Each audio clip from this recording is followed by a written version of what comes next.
Alright, welcome back.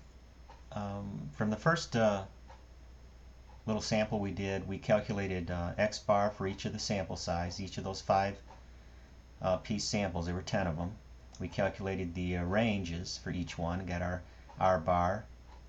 So we have our grand average and our average range, and now we can do something else with them besides the control limits, which we've already calculated.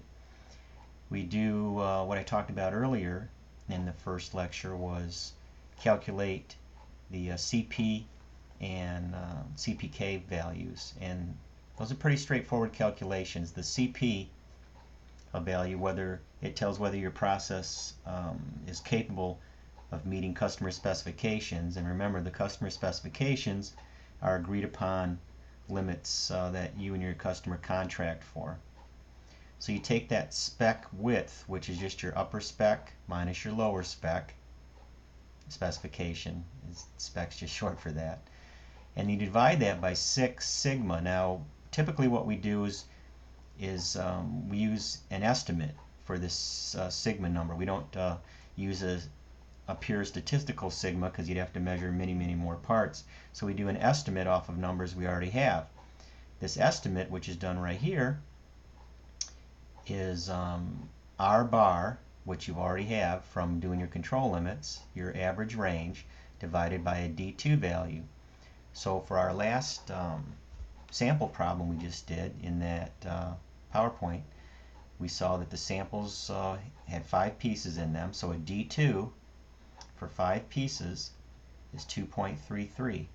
So you would take our R bar from the last one, divided by 2.33, and that's your estimation of your sigma, and you times that by 6, divide it by the upper spec minus the lower spec, and that's your Cp value.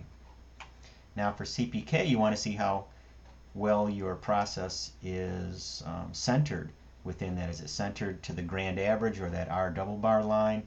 Is it more off to one side? We don't know yet, so that's something we calculate.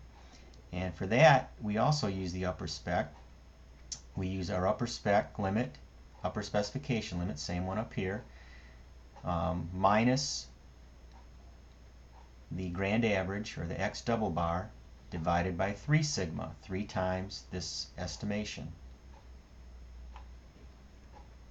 And we also do the grand average minus the lower specification, divided by 3 times sigma, this estimation, and you compare those two, and whichever one is the lowest, that's your Cpk value. Now typically in a 97% effective process, which means a standard normal curve, you're looking for about a 1.33 Cpk. Those have been increased quite a bit in the last 10-15 years. For contractually, most companies are looking for a 1.66 or even a 2.0 Cpk to show that their process is using very small part of the specification. So really, these are just to measure what you've already contracted with your customer for with your spec limits, and show that your process, your product, or your service is well within those specification limits, so they don't have to worry about the value coming at them when they either contract your service or buy your products.